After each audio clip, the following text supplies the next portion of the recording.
falar de um livro importantíssimo que nós acabamos de publicar, do Gavin Ortlund, Questões Doutrinárias pelas quais vale a pena lutar, em defesa da triagem teológica. Será que todas as questões teológicas devem representar uma disputa de vida e morte entre cristãos?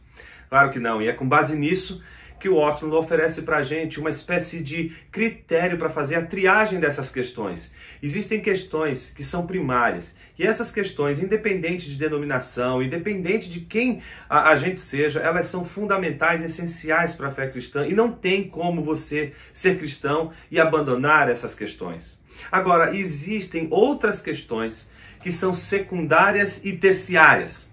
As questões terciárias são aquelas que a gente chamaria de questões que têm a sua importância, mas elas não são questões assim que justificariam uma distinção entre cristãos de uma maneira que pudesse colocar de um lado cristãos verdadeiros e falsos. Não, elas são questões que podem garantir uma certa distinção de pontos, mas não fundamental como são as questões, portanto, secundárias, aquelas que ficam entre as mais importantes e aquelas que não são tão importantes assim, mas que fazem parte do itinerário teológico. Essas são as questões que provocam a maior dificuldade entre os cristãos, porque elas não são tão essenciais, mas elas são fundamentais para a prática, para a vida cristã, e é por isso que se justifica a diferença entre inúmeras denominações. Foi pensando nisso que o Ortlund escreveu esse livro para mostrar que muitas vezes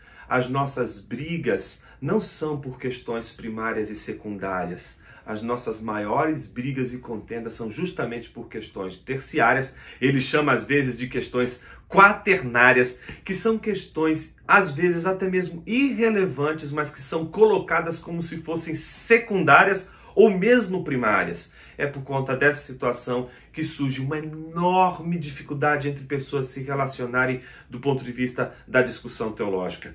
Esse livro, acima de tudo, além de ser um convite à triagem teológica, é também um convite à humildade. A gente precisa saber quais questões valem realmente a pena brigar.